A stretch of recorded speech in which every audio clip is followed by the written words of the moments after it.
Seguimos entonces con la programación, la última conferencia. Ya en la parte final hacemos un panel de preguntas de 15 o 20 minutos y nos vamos a almorzar. La conferencia titula Una guía de aves de Colombia. Fernando Ayerbe Quiñones es nuestro siguiente invitado, un hombre muy reconocido, que ha hecho ya la presentación de varios libros y que nos damos el lujo de tener hoy acá acompañándonos. Yo les cuento otros datos importantes de este conferencista que nos acompaña. Es biólogo y ornitólogo de la organización Wildlife Conservation, igualmente biólogo de la Universidad del Cauca, es investigador, autor de los libros Tángara de Colombia, Colibríes de Colombia y la guía ilustrada de la avifauna colombiana. Recibamos pues a Fernando Ayerbe y una guía colombiana,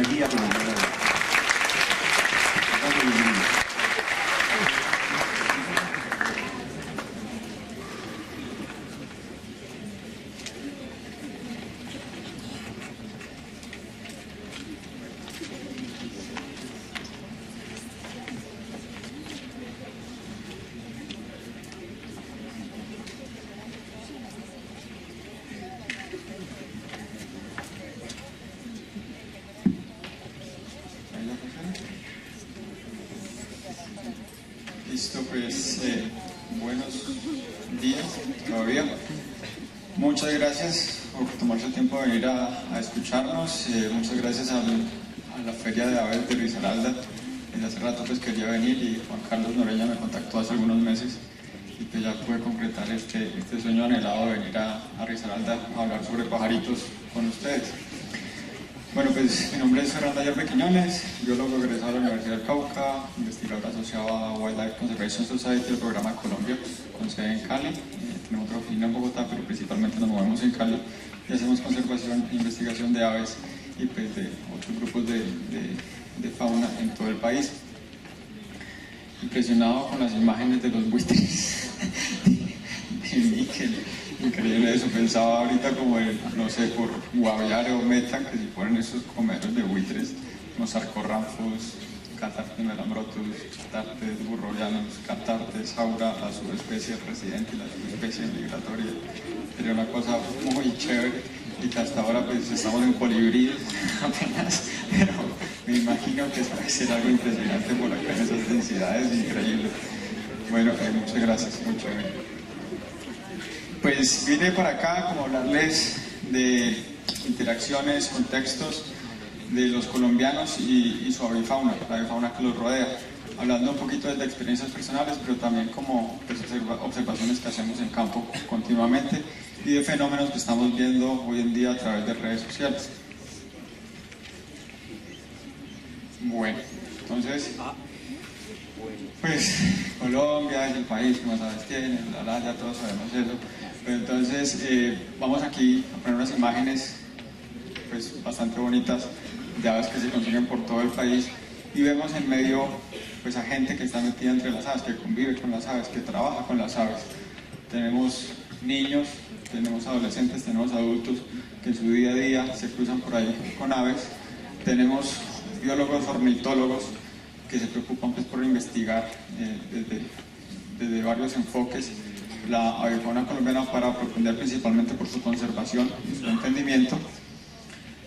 Comunidades indígenas en zonas alejadas, campesinos, afros y un grupo relativamente nuevo de gente que se va al campo a ver aves, que está compuesto principalmente por los avituristas, por los pajareros.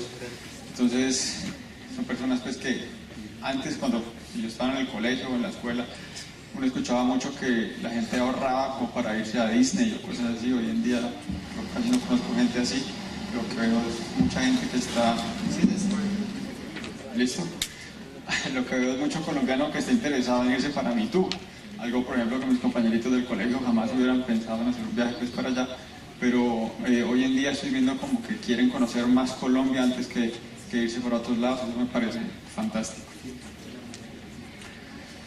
Y bueno, hablando especialmente del colegio, yo crecí en un pueblo y me fui a la ciudad, a la secundaria. Cuando llegué a la ciudad me di cuenta, y todavía lo sigo viendo con mis sobrinas, por ejemplo, que viven en Bogotá, me doy cuenta de un abismo muy grande que hay entre la ciudad y el campo. ¿Listo? O sea, la gente no tiene un contexto claro de cómo es que se vive en el campo, cómo se consigue la comida en el campo. habló, por ejemplo, de situaciones como de choque bastante fuertes. Hace poquito me contaron una experiencia de una iniciativa de parques nacionales que tenía que ir a hacer como una sensibilización a unas zonas rurales de un parque nacional X en Colombia. Y la sensibilización pues era con niños, entonces los citaron en una escuelita de una vereda por allá bien lejos y los niños fueron tomando puestos, pero uno de los niños que entró con una escopeta y se sentó al lado de la ventana. Y empezaron a hablar de la conservación de los pajaritos y de los mamíferos y lo que sea. Y en la mitad de la charla el niño sacó la escopeta por la ventana, ¡pum!, y mató una pava. Y todos como que, pero este niñito, ¿qué le pasa? Y los demás niñitos como si nada, como que pues sí, mató su comida y se fue para su almuerzo.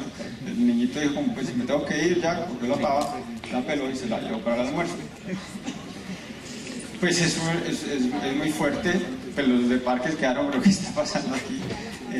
Alguien de Bogotá o de Medellín tal vez hubiera pues, infartado y hubiera puesto a llorar, pero en el día a día del campo eso funciona así, o sea, ellos no tienen cómo ir a un Carulla o a un centro comercial a comprar comida, sino que tienen que conseguir la comida si quieren carne. Entonces esa falta de contexto un poquito nos aleja más de la realidad del campo y se da la tendencia fácilmente a juzgar a esos niños que están allá. Entonces son niños pues, que sí usan cauchera por curiosidad, lo que sea, pero si hacemos cuentas, ¿cuántas aves matan las caucheras en Colombia al año versus cuántas aves matan los gatos en Colombia al año? O las ventanas, o los carros, o las redes eléctricas, pues seguramente va a estar muy por debajo de los niños. Sin embargo, a los niños son a los que les tiran piedras pues, en las redes sociales. Es bastante complicado. Vemos, por ejemplo, esta imagen tan bonita acá. Un niño que va con su papá, esto es en el Putumayo, un niño que va con su papá llevando los productos de su finca al pueblito pues, a venderlos en la plaza. El niño, justo en este momento, nosotros estamos viendo unos Schistoclamis melanoplis por ahí. Entonces el niño va viendo eso todos los días. Cada vez que sale de su finquita al pueblo que va viendo aves. Y el papá le va contando cosas de las aves, si tiene abuelo le contará sus historias, sus mitos, sus leyendas, y el niñito va adquiriendo un conocimiento pues como muy propio de su entorno. Un poquito alejado de los libros, sí, pero es conocimiento igual, es un conocimiento ya más empírico. Vemos niños como que esto es el volcán Cumbal. Son niños que viven en sus cultivos, ayudan a sus familias, cultivos de papa y de cebolla, y pues seguramente van a ver aves todo el tiempo. Miren una niña indígena, esto es en el Bichá, ella ayuda mucho pues, a su madre y hace trayectos largos en su canoa a través de bosques inundados. Imagínense en el día a día de esta niña cuántas especies de aves puede ver, cuántas ella reconoce, cuántos nombres ella tiene que le han enseñado a sus padres.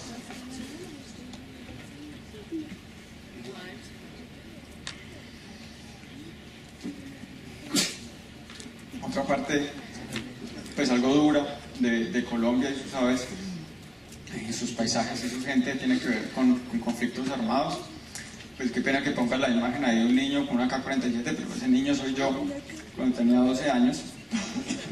Y pues me tocaba en el día a día, si quería conocer las aves del suroccidente colombiano, me tocaba echar monte y tenía pues como la posibilidad, tenía como este tipo de encuentros con grupos armados y pues por una razón cogí el arma y me tomaron la foto, pero digamos que es una forma de llegar muy fuertemente a un contexto más real de lo que está pasando en el monte. Pues ahí era yo que estaba en una salida de campo, pero había niños que sí estaban ahí uniformados y que estaban en combates. Sí, sí. Esa era mi cauchera, no mentiras, pero no, a nosotros en el departamento de Cauca hubo una cultura de cacería bastante grande entre las familias tradicionales pues, de Popayán, y a nosotros no nos daban cauchera, sino que nos daban rifle de copa. Eso era lo primero que nos daban. Si el niño estaba curioso con los pajaritos, le compraban unos libros y el rifle de copas y pues vaya curiosé. Afortunadamente allá teníamos un museo de historia natural que nos enfocaba un poquito a eso, entonces como que pues no mate la loca, hágase amigo del ornitólogo y ahí aprende un poquito pues, con los libros, entonces fue productivo por ese lado.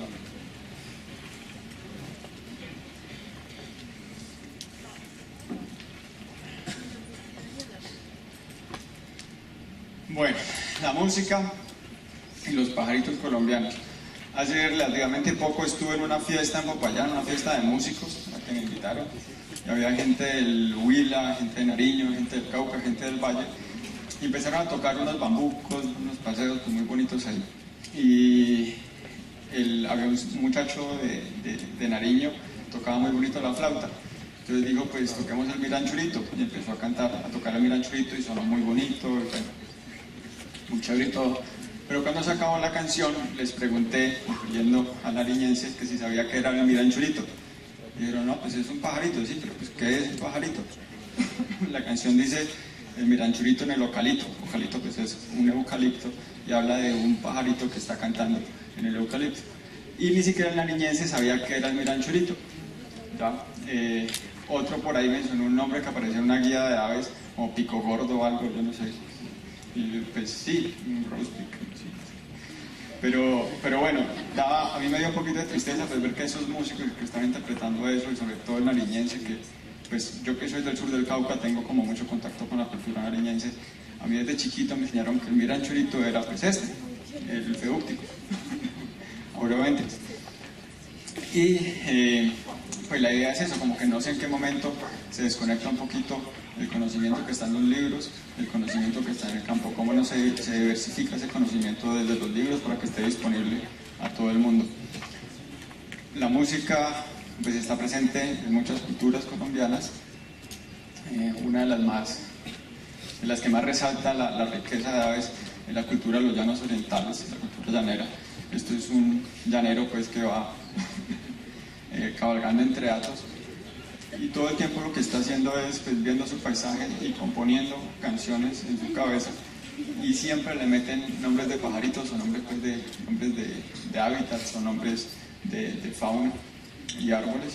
Tiene mucho tiempo para pensar, no tiene audífonos, no tiene nada, el tipo simplemente va escuchando y va componiendo, es algo muy bonito.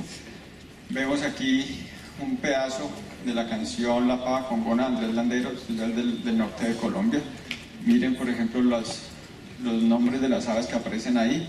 Dice, yo una tarde en la montaña voy a cantar el corcovado. El corcovado pues, es una perdiz que canta bastante duro ahí en los bosques húmedos de Colombia. Cantaba la gallineta pues es un tinamú mayor seguramente. También la pava congona, lo más seguro es que sea Penélope purpurascens. Y después dice, la perdiz que vive inquieta, describe muy bien el comportamiento de una perdiz, un Colinus cristatus seguramente. Y la suiri que da las horas. La suiri viene siendo un Crypturellus zoui que a veces se cree que da la hora, tiene un cantico que parece como un timbre celular por ahí.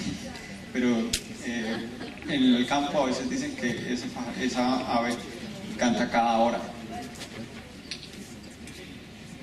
Y pues detrás de esa composición que se da en el monte ya vienen otras expresiones artísticas como el baile, algunos festivales pues, de música. Vemos esta imagen tan linda de gente bailando en un festival, en un evento donde se toca un grupito de música llanera en Yopal.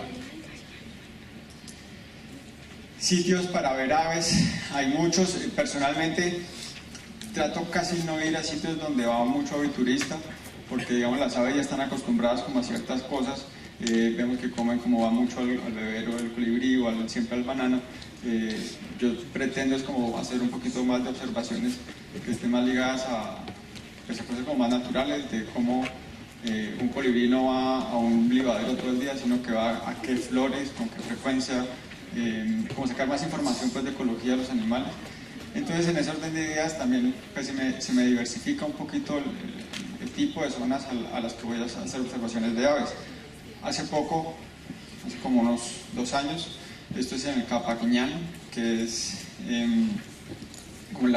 una red de caminos ancestrales incas que va desde Chile, Argentina, hasta Colombia. Entonces en Nariño hay unas zonas donde está conservado el Capaquiñán y pues con mucha historia detrás. Son sitios muy chéveres para caminar. Entonces afortunadamente pues en Colombia hay muchos sitios, digamos que en cualquier parte donde ustedes pasan pues van a ver pájaros. Entonces la invitación también es a diversificar un poquito los sitios de observación, que seguramente les van a traer sorpresas. Muchas aves no van al banano, o no van al lombriz, o no van al bebedero. Y el tema, pues los que han visto algunas de las publicaciones mías en redes sociales, yo vivo peleando con los nombres en español y los nombres pues, que aparecen en las guías. Digamos que en las guías se opta por poner como dos que están estandarizados con cierta dinámica y con cierta variabilidad, y son el nombre en inglés y el nombre científico. Pero el nombre español pues es muy complicado unificarlo, al menos para Colombia, porque tenemos muchos nombres en las regiones, además de muchos nombres en indígenas, en lenguas indígenas. Hace poco alguien dijo, por ejemplo, que un nombre tal de un ave era el nombre que más se usaba por los indígenas, porque así aparecía en Google. Y pues claro, es un nombre que toman de los tupí guaraní, del norte de Argentina, del sur de Brasil, y que funciona para allá, pero que sea indígena no quiere decir que sirva para todos los demás indígenas. O sea, hay mucha variabilidad dentro de los nombres indígenas también. Y es bueno como ponernos la misión de recuperar esos nombres regionales y también los indígenas, porque en la medida en que nosotros, en vez de ir y consultar el nombre con el que la persona en su entorno conoce al ave, uno lleva su nombre, o sea, el nombre con el que uno lo conoce, la gente del campo generalmente tiende a adoptar ese nombre para ellos. Entonces uno está como erradicando un poquito de conocimiento. Y es muy, pues unos ejemplos para decir que es muy fácil que se meta ese conocimiento es esto. Citalopus, se nos metió el nombre tapaculo en Colombia. Así le dicen, y es normal en el gremio pajarero, que el tapaculo tal, que el tapaculo no sé qué cosa. Y pues tapaculo para mí no es un pájaro. El tapaculo, en mi tierra al menos, es una fruta que causa estreñimiento. No sé aquí. Para mí el tapaculo no es nada de pájaro. Entonces no sé por qué se metió, lo cogieron natural. Y seguramente pues los tapaculos tienen unos cantos muy particulares. El Citalopus spilmani tiene un timbre larguísimo que seguramente en alguna región, en alguna zona andina colombiana tiene el nombre onomatopéyico, lo que sea, pero pues ese nombrecito tapaculo me parece muy raro. Otro que claro, porque lo adoptamos de inglés. En inglés está como tapaculo y de ahí se adoptó. No es que le hayan preguntado a un campesino colombiano cómo se llamaba algo. No, tapaculo es otra cosa. Bueno, entonces, otro nombre que se coló acá fácilmente en Colombia es el cuco. Entonces, muchas veces le llaman a uno que el cuco ardilla. Hombre, pues un cuco es un calzón en Colombia, eso no es un pájaro. O sea, para mí un cuco es una tanga, es otra vaina. Entonces, acá, al menos sospecho que por aquí le dicen al cuco ardilla, le han de decir soledad de montaña, me imagino, ¿cómo le dicen aquí? ¿Sí? Eso tiene un poquito más de sentido. Pues para mí, ¿no? Para otros seguirá llamándose cuco ardilla. Pero en el caso de Tiaya Cayana, el famoso cuco ardilla o soledad de montaña mejor, es un ave bastante conspicua que recibe muchos nombres en Colombia. Tiene nombres según dieta, por ejemplo, en el Cauca le decimos muchira, la larva de las mariposas, y como el cuco ardilla, y como en la Tiaya Cayana se come esas larvas, entonces le decimos muchirera, por ejemplo. Si le dicen hipa al gusano, entonces le dicen hipera. Le dicen chocolatera, también le dicen pizca, le dicen juanaboa, le dicen muchísimos nombres en Colombia.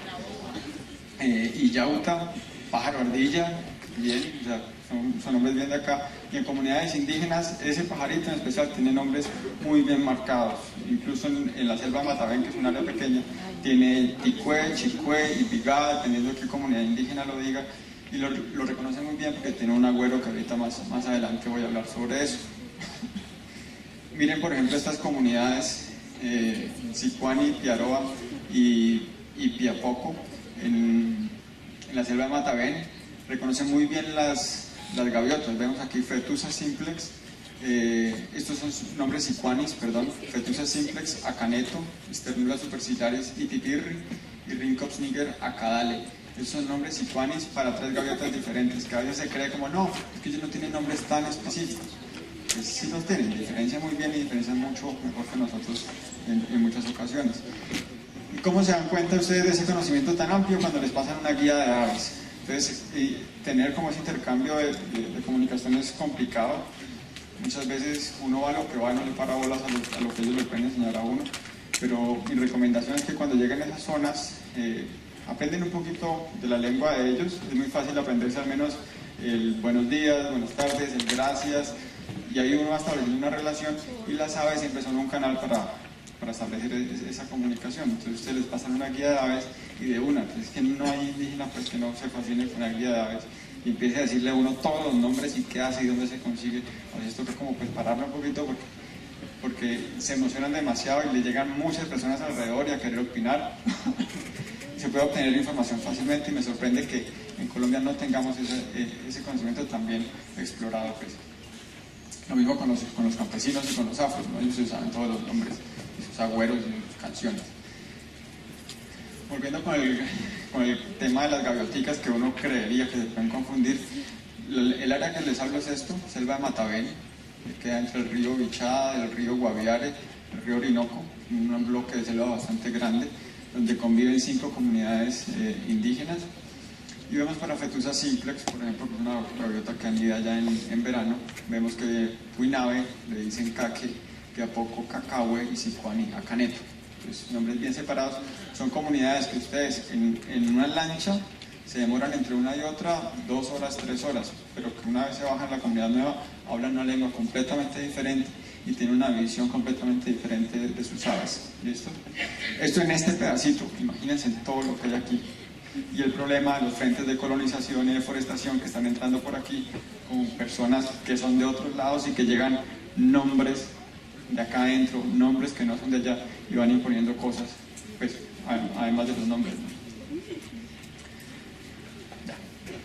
Ejercicios en redes sociales que he hecho, voy a hacer la próxima semana, se me antojó hacerlo de la Pialla Cayana, a ver cuántos nombres tiene que tener muchísimos.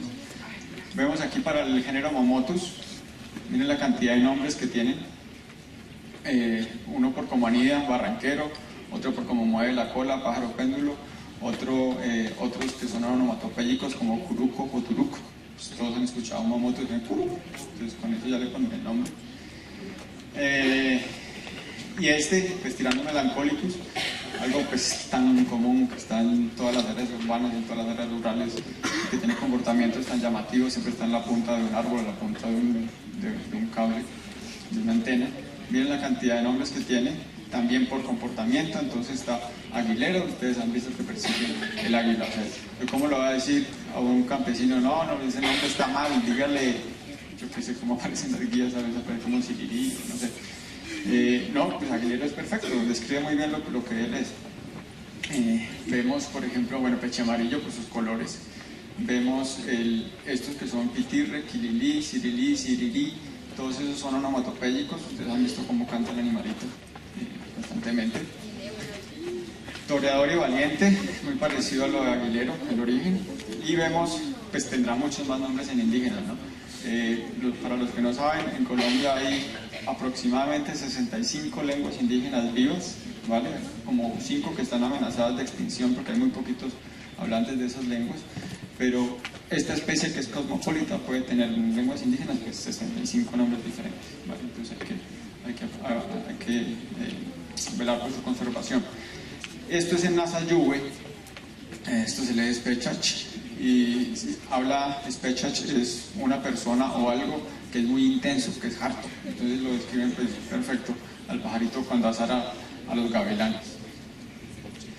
Expresiones culturales que tienen mezcladas las aves por todo lado. Aquí tenemos expresiones culturales del suroccidente. Entonces tenemos carrozas, tenemos comparsas y tenemos globos. Miren los barranqueritos acá. Esto es un súper barranquerote que va encima de un carro que se llama carroza, pues. Y eso es un globo de papel gigante que aquí tiene su guacamayita y la gente pues todos aplaudiendo viendo la guacamaya elevarse. Leyendas y agüeros, pues hay muchísimas que involucren las aves. Ahí tengo que mencionar mucho a mi abuela, que era como pues mi gurú cuando niñito, era la que me cuidaba pues, cuando me iba a la finca, la que me recomendaba cosas. Para ir a la finca había que hacer un recorrido como de unas 2 horas y media, pajareando 4, y había que pasar por unas zonas, pues la gente le tenía mucho miedo porque eran cañadas oscuras, o en sitios donde habían cruces. Entonces pues mi abuela como que le mandaba a uno todas las recomendaciones. Para que se hagan una idea, mi abuela era una persona que decía que uno tenía que tener el machete siempre en la mano y con la funda. Y el machete no lo deje tirado por ahí, era para andarlo en la mano. Que porque uno nunca sabe cuándo le toca hacer una cruz con el machete y la funda, o cuándo tener que pues, bolear peinilla en las piedras para espantar cualquier animal en la carretera, en el camino. Entonces, esos caminos eran, pues, caminar esos caminos era muy chévere porque era teniendo en cuenta todas las advertencias de mi abuela. Estaba la advertencia, pues, del duende, por supuesto, que si escuchaba al duende, obviamente uno siempre lo cogía la noche. En ese entonces no había celulares con linterna ni nada de eso, tocaba a oscuras. Y pues cuando regresaba uno de noche de la finca era muerto el susto por estas advertencias de la abuela. Uno pues era el duende, que si lo escuchaba, que por favor, que si escuchaba el coscongo, o sea, ella sabía cuál era el animal que hacía el ruido inicial, que era una cicada gato, allá le decimos coscongo, pero que por favor no lo imitara, porque si lo imitaba entonces ya no era el búho el que se me venía, sino que me venía el duende. Entonces pues uno jamás iba a imitar eso, y si veía el coscongo pues pensaba que el duende estaba inmediatamente debajo. Y nosotros nos criamos creyendo en el duende. Yo todavía creo que es el duende, y pues alegra que sea esto, no me imagino donde me salga de chiquitico con el sombrerito y la guitarrita, entonces ahí ya me dio mucho miedo. Pero bueno, otro era el pájaro pollo era más tenaz todavía, porque el pájaro pollo es un Cistelura longicornis, seguramente, según lo que ella me escribiera eso, era un capimúrgido, y pues un guardacaminos. Entonces si lo cogía a la noche y uno escuchaba el pájaro pollo, ya era lo asociado con el guando. El guando es un entierro que va por el camino, es como una camilla donde va el muertico, pues, y van dos personas cargando el muertico. Si uno escuchaba el pájaro pollo, lo que tenía que hacer, mi abuela, era dar la cara al barranco, rezar lo que más pudiera y nunca mirar el entierro que va a pasar por detrás de uno, porque si uno miraba a la persona que iba difunta pues en la camilla esta, uno pasaba a tomar el lugar de ese difunto. Entonces era una cosa complicadísima. Eso metía mucho miedo. Entonces pues procurábamos que no nos cogiera la noche. Creo que con todo eso nos quedamos pajareando hasta tarde. Bueno, en fin. Esto, bueno, la soledad de montaña, le dicen acá. Tiene, como es algo tan visible, la gente lo distingue muy bien, y tiene un par de llamados. Tiene uno que es chico y el otro es titi cuando vuela. Tiene esos dos. Y según esos dos, he visto una convergencia, unas similitudes bastante grandes en muchas comunidades indígenas de todo Colombia. Y es que cuando ustedes van a salir a cazar, a pescar, o van a alguna misión pues por ahí en el monte, y el pajarito hace titi, le va a ir bien. Si usted está saliendo pues con su canoita y sus cositas de pesca y canta titit, perfecto, usted va a pescar pues a la lata. Pero si le canta el chicue, ahí sí devuélvase porque le va a ir re mal. Y funciona, eso yo no sé qué es lo que pasa. pero en serio que funciona. Hace poco estuve en el Bichá y uno empezaba a pescar con los sicuanis. Y el pajarito cantó chicue por la mañana y eso fue impresionante, o sea, no caía nada, y nos fue súper mal. Entonces el tipo dijo, como que no, devolvámonos porque pues ya el pajarito cantó así y ya no vamos a sacar nada. Y es hasta ese punto, se prefieren ponerse a hacer otra cosa, como que no, pues yo me acuerdo que tenía que arreglar la chocita, me pongo a esto porque no va a pescar nada. Entonces son muy creyentes de ese tipo de agüeros, pues. Sistemas productivos y conservación. Entonces, a ver, hay aves que indican cosas en los sistemas productivos. Pongo el ejemplo de la nuez del sulficatus. En Colombia hay dos subespecies, una residente y una migratoria. En este momento las migratorias de la Florida están echando hacia el norte. Pero entonces, en zonas interandinas, al sur del valle o al sur de Risaralda, ahí no hay residentes, hay solo migratorios, y pasan para agosto. Entonces las señoras, los señores que están encargados de cultivar el maíz o pues de arreglar el terreno para los cultivos, cuando llegue el invierno, en septiembre, octubre, están muy pendientes del paso de estas rapaces migratorias con los vientos. Ellos ya saben, no, aquí están pasando las tijeretas, se está venteando, entonces ya hay que empezar a hacer las rozas para preparar el terreno para poder cultivar a buen tiempo. Ahí, pues, esto no es de sistemas productivos grandes, pero sí como una persona puede cuidar sus aves de corral o sus animales de corral a través de las aves. En Nariño, en la Cruz Nariño, precisamente, había una señora, me acuerdo, y eso pues lo implementaban varias personas alrededor de ese municipio, pero había una señora que distinguía muy bien el canto de Tiranos Melancolicus y de Falcus Parvenius. A los dos le decía el mismo nombre, le decía Quililí. era consciente que eran dos especies diferentes, pero le pone el mismo nombre porque cumple una misma función. Entonces ella siempre tenía como una escoba cerquita a la puerta y ella estaba haciendo sus oficios acá dentro de la casa. Pero cuando escuchaba al tiranos o al falco, estaba segura que era porque había un Geranoetus echándole ojo a las gallinas. Entonces apenas escuchaba, la señora cogía la escoba y salía como loca a espantar lo que fuera por ahí cerquita, y tenía esa asociación pero muy bien marcada, y decía que no se le habían comido ninguna de las gallinitas por reconocer el canto de alarma de esas dos especies. Yendo a sistemas productivos, entonces esto es un caso pues interesante para Luis Miguel también, pues ahí coloca con la fichita de Amodorramo Sabanarum. Y es que muchas veces pues se habla como de la conservación en Colombia, como de páramos, como de bosques, como de humedales, pero pues Colombia tiene otras cosas por ahí metidas, entre ellas las sabanas. Vimos como hay varias especies que están asociadas a sabanas, porque están más secos. Y este es uno. Es algo paradójico porque uno habla mucho de la ganadería, por ejemplo, como algo que es una amenaza. ¿Listo? Vemos hacia las selvas amazónicas que están tumbando gravísimo para meter ganado para allá. Pero en zonas donde ha existido la sabana naturalmente, hablo de llanos orientales y hablo de algunas zonas de valles interandinos, se dan especies como esta. Esto es una Amodorramo Sabanarum caucae, es una subespecie que está amenazada, estuvo en peligro crítico, ahora bajó en peligro, creo. No tenemos conocimiento de dónde estaba porque había desaparecido más o menos en los 70s, tenía registro solo del valle geográfico del río Cauca y los alrededores de Cali, y se dejó de ver el animalito, y apareció en 2006 en el valle alto del río Patilla, una zona de ganadería extensiva. ¿Qué pasa con este animalito? Que él vivía en pastizales, en sabanas grandes, en el valle geográfico del río Cauca, hasta que llegó la caña de azúcar. Entonces, ¿qué pasó con la caña de azúcar?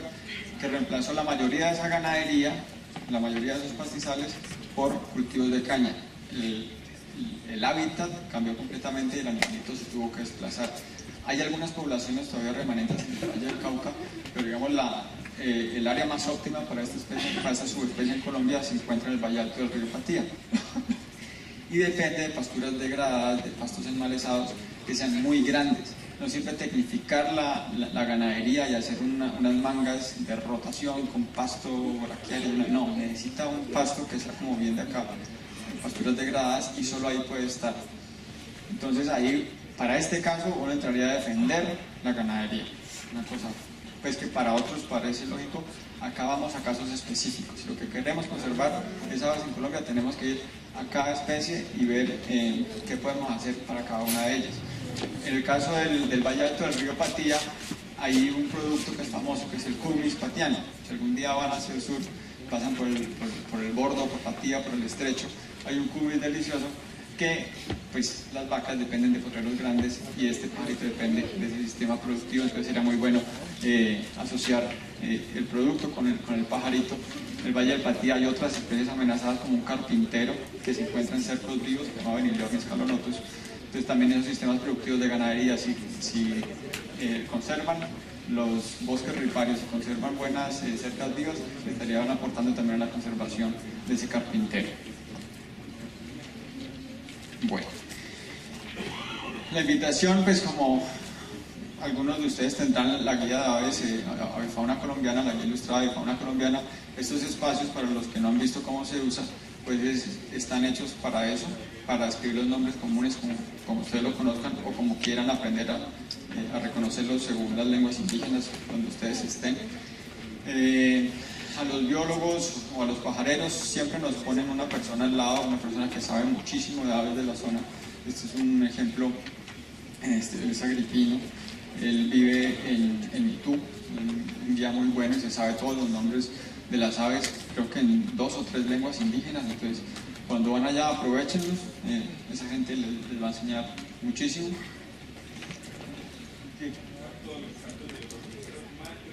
Sí, los indígenas de allá del Baupés, que sirven como guías de aviturismo. Yo no le creía al principio. El tipo se paraba al borde de un bosque y empezaba a decirme todas las especies. Yo pues iba contando lo que podía ver hasta que el tipo ya dijo como que no, ese que canta ahí es el macho y esta es la hembra. Yo, mermale. Entonces yo cogí la grabadora y me metí a buscar porque es que no me podía quedar con ese, me puse a seguir los hormigueros y efectivamente el tipo sabía cómo cantaba la hembra, cómo cantaba el macho. Miguel es otro impresionante, o sea, esa gente sabe muchísimo más que cualquier ornitólogo de Colombia en cosas de reconocer sonidos de especies de allá. No hay quien pues mejores que ellos.